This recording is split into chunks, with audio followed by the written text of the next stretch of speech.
I never planned to become the villain in a story like this. But when a greedy HOA built 35 homes overlooking my private lake without my permission, without even a courtesy knock on my door, they forced my hand. See, this wasn't just any lake. This was land that had been in my family for 3 generations. My grandfather built the dam by hand.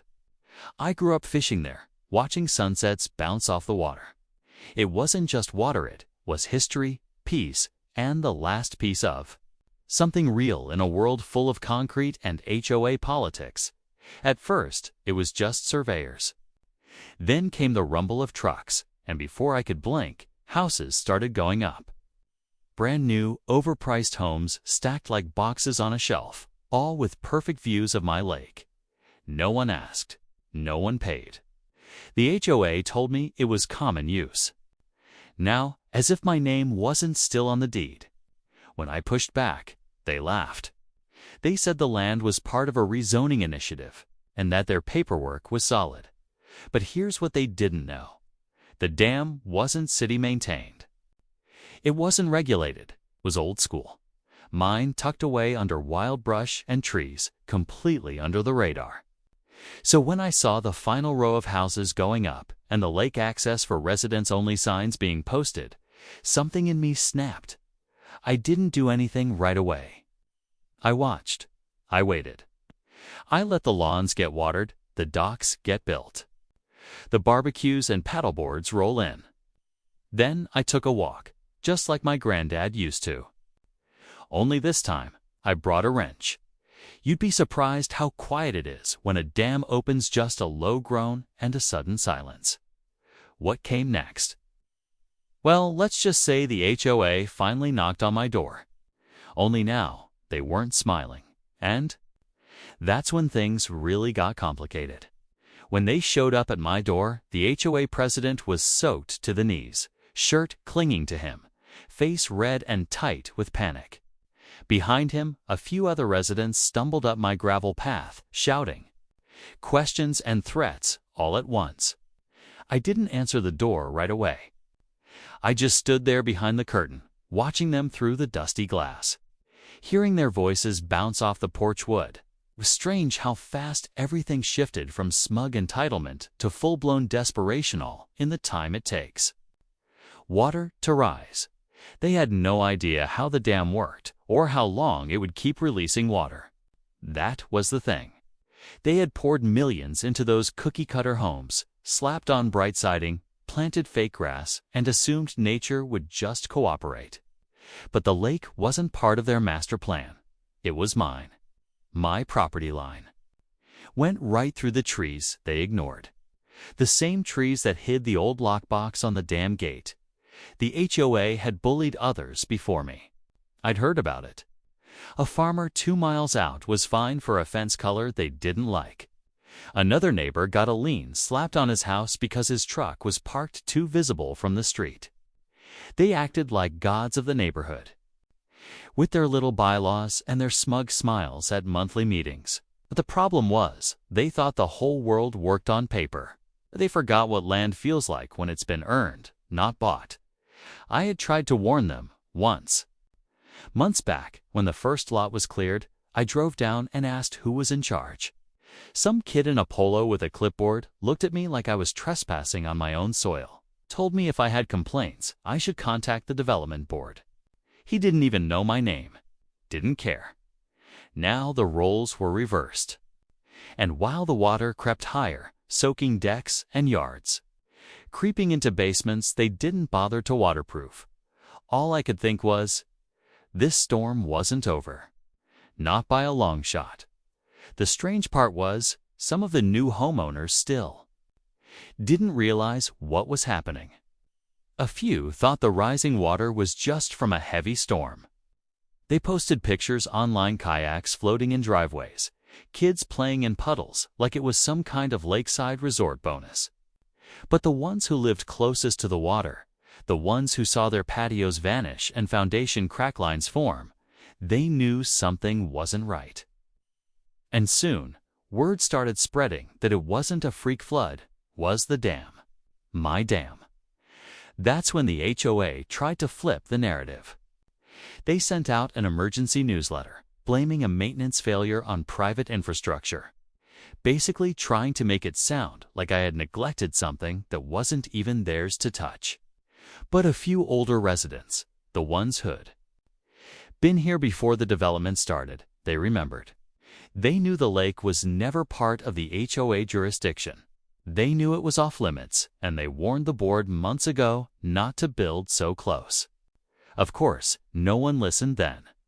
One of those residents, a guy named Richard, who lived just past the tree line, came by quietly one evening. He stood on my porch holding a folder. Inside were copies of maps, letter stuff from over a decade ago proving the original boundary lines. Turns out his father worked in local planning and he kept records. That folder became more than just paper. It became leverage. Meanwhile, the real chaos brewed inside the HOA board itself. Accusations started flying between members. The developer blamed the city for zoning confusion. The city blamed the HOA for ignoring environmental warnings. The HOA blamed me. And behind all the finger-pointing, water kept creeping in. There was also talk about insurance. Many of the new builds didn't qualify for flood coverage because, technically, they weren't supposed to be that close to the lake.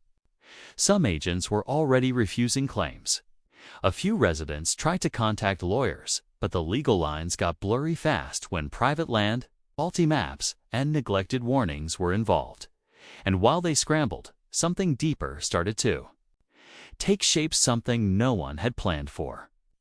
Not just lawsuits or repairs, but people turning on each other. Neighbors began to suspect one another, and I knew. The dam wasn't the only thing breaking. The tension in the neighborhood reached a boiling point. You could feel it in the air, thick, silent, like everyone was holding their breath, waiting to see what would happen next. Driveways that once hosted cheerful cookouts were now empty. Cars were parked farther uphill, and at night, the glow from flashlights flickered across the rising waterline. People whispered in huddled groups near the edge of the lake, trying to make sense of it all. Some still clung to the idea that this was temporary, that the dam would hold or someone would intervene. But others had already started packing up, quietly moving valuables into trucks under the cover of darkness. Inside the HOA, the cracks had turned into full fractures. Board members stopped answering emails. Emergency meetings were being held in living rooms instead of the clubhouse. The president, Mark, the same guy who barked at me weeks ago about respecting boundaries, now looked like he hadn't slept. In days, he even showed up one morning with a surveyor, trying to mark new safety zones, anything to save face. But it was too late. The water didn't care about drawn lines or committee votes. Then came the rumor. Someone claimed the dam wasn't just releasing water, it was damaged. Said they heard a loud pop during the night and saw part of the old concrete wall shift. I hadn't seen that myself, but I didn't dismiss it either. That dam was nearly 70 years old. My grandfather built it by hand, and while it had held strong all this time, pressure like this constant. Forced pressure was a different story. Word got out fast, and panic followed. Residents started calling the county, begging for help. But since the dam wasn't under county control, all they got were referrals and red tape. People started blaming me again, but now it wasn't just anger, it was fear. Real, sharp fear. I saw it in their eyes when they passed by. Some started filming me, maybe hoping to build a case. Others stood outside my gate yelling, demanding I fix it. But the truth was, things were already too far gone. The pressure had built for too long on the dam, on the land, and on every person who thought they could claim what was never theirs. Something was going to give. And it wasn't just going to be water. Just when I thought things couldn't spiral any further, I got a visit not from the HOA or the residents this time, but from someone in a county vehicle. A woman in her mid-40s stepped out with a clipboard and a badge clipped to her vest. She introduced herself as an environmental compliance officer, said she'd received a complaint about an unauthorized dam operation causing ecological damage. I almost laughed. After months of being ignored, someone finally took notice, just not for the reasons I'd hoped. She wasn't aggressive, but her tone was sharp. She wanted access to the dam, wanted to inspect its structure and check for violations. I told her what I'd told everyone else. The dam was built decades ago, long before half the laws they enforce today even existed. Still, she insisted she had the right to investigate due to a possible public safety risk. That word, public, hit hard. Suddenly, my private land, my private lake, was being looked at like some kind of crime scene, while she walked the perimeter, taking pictures and asking pointed questions. A black SUV rolled up behind her car. Two men stepped out. Suits, clean shoes, no badges. Developers. I recognized one from a planning meeting years ago. The same guy who had laughed when I raised concerns about lake runoff during their initial project pitch. He wasn't laughing. He looked nervous. Turns out, the second twist was bigger than anyone expected. The developers had lied to the HOA. They hadn't secured the proper easement to use the lake view. They'd forged paperwork, slipped it through under a temporary zoning loophole. And someone, probably one of their own, had leaked that to the county. It wasn't just about rising water anymore. Now it was fraud, liability, and the threat of lawsuits big enough to wipe out every investor in the project. But here's the thing. While everyone scrambled to cover their tracks, I knew something they didn't. The dam wasn't just leaking, it was shifting. The pressure from the weight of the lake, combined with years of quiet erosion, was starting to show. And if they thought the waterline creeping over their lawns was bad, they hadn't seen anything yet. The rain came hard that night, thick sheets of it pounding the rooftops. It's the kind of storm you feel in your bones before it even arrives. I stood by the window, watching the lake swell, creeping higher, darker, angrier. The county officer had left hours earlier, saying they'd look into things. The developers gone without another word, and the HOA silent, hiding behind legal threats and group chats that no longer calmed anyone down. But I knew we had run out of time. Around 2 a.m., the first crack echoed across the water like a rifle shot. I knew what it was. Instantly, the dam had finally given way. Not a full collapse, but enough. I grabbed my coat and boots and ran through the trees, flashlight beam jumping through the branches. When I reached the dam, water was already surging through a jagged break in the wall, not like a leak, more like a release. Controlled at first, then faster, louder, downhill. Floodlights flicked on in panicked bursts as people scrambled out of their homes. Cars reversed down driveways. Water slammed into decks, swallowed fire pits, bent fences flat. It was chaos, but no one got hurt. Somehow, in all the mess, no lives were lost. Just property. Just ego. The next morning, news crews lined the edge of the flooded development. Helicopters hovered above what used to be pristine lawns, now buried under thick, muddy water. The HOA president refused interviews. The developers disappeared completely. But what shocked everyone most was the county's official report. They confirmed that not only was the dam legally on private land, but the documents used to approve the home's proximity to the lake had been altered, falsified signatures, wrong survey lines, and no legal easement. The blame fell squarely on the developers and, indirectly, the HOA board that partnered with them. But here's the twist: while everyone focused on the flooded homes, something else surfaced. The broken piece of the dam revealed an old iron gate embedded deep in the concrete, something even I didn't know existed.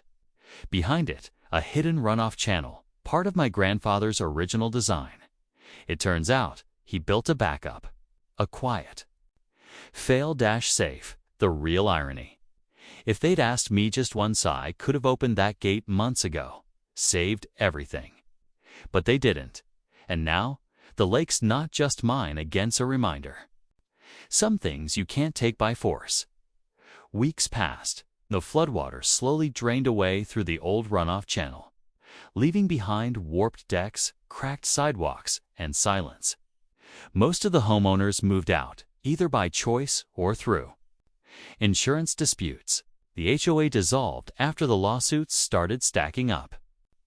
Turns out, when the foundation of a neighborhood is built on greed and shortcuts, it doesn't take much for the whole thing to fall apart. The county eventually acknowledged the dam as a historical structure, and with Richard's help, we registered the lake as a protected heritage site. No more developments, no more forged papers, just peace. I rebuilt the dam entrance, reinforced it properly this time, and even left the hidden gate exposed, a reminder of my grandfather's quiet wisdom. Standing by the water now, everything feels still again. The lake is back to being mine, but more than that, it's a story. A reminder that land has memory. That respect isn't just about laws and signatures, it's about asking, listening, and not assuming ownership of what was never offered. So, you ever think about building next to someone else's legacy? Maybe knock first. Because sometimes, the quietest places hold the loudest lessons, and water always finds a way.